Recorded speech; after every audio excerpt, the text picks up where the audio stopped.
New clues tonight as to what may have happened to those two boys. I'm back with Annalise. I'm joined by Bobby Chacon, retired special agent, FBI, and Mark McBride, criminal defense attorney, who himself, he has a theory about this mystery. Now, Mark, you say foul play could have been a part. Why?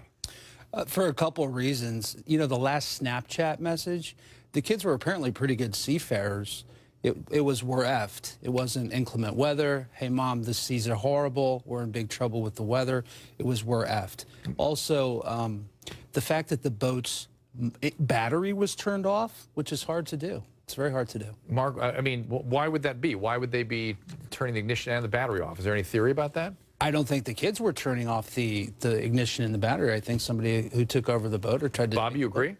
I agree. It could be. I mean, there are also some reasons they might have done it. Like they're obscure. Well, if they wanted to reserve their power, if they realized that the boat wasn't getting anywhere in the weather, they were just wasting their battery and wasting their fuel, they might have done that to conserve fuel.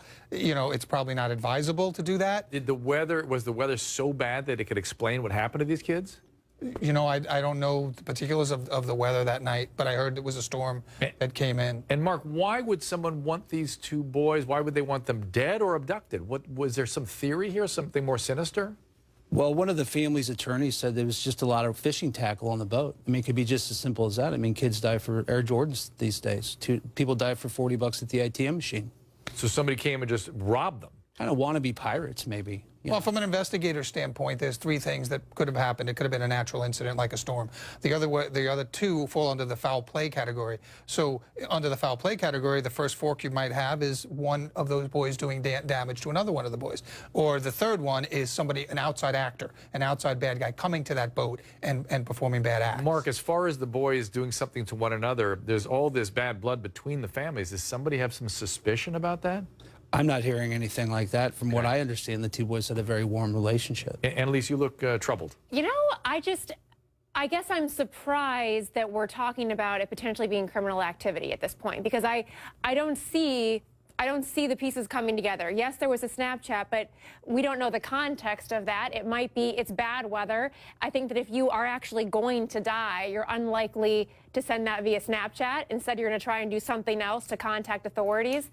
I also think it's unlikely that the boat was taken over and we're relying on there being tackle in a Snapchat photo. It seems to me like it was a horrible, horrible tragedy. I don't see the criminal activity. Accident. Yeah, an accident. And we don't even know the timing of that Snapchat that was sent. It could have been before they left the dock, my understanding is. Let me look at some of the timeline here. At 9:49 in the morning, Perry exchanged text messages with his mother. At 10, the boys buy $120 worth of fuel for the boat.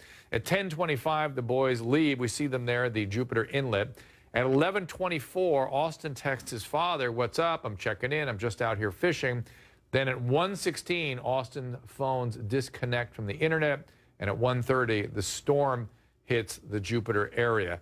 Is that a sufficient sort of timeline, Bobby, to really give the story of just an accident? Yeah, I think it is, and I personally think that that's probably what happened. I think that I've been involved in a number of these cases where children end up deceased, and the mothers have a very emotional reaction to it, and the need to find blame in some of these things is a strong one, and it tears families apart, and it tears friends apart. Mark, I have to go to break. You sat back and sighed. And I've been involved in enough homicides to see things start out as benign as possible, and then, you know, we're in the middle of a murder trial. All right, next up, why are the families of the boys feuding? That's what we're really sort of getting into here now. What happened to them that turned them against one another?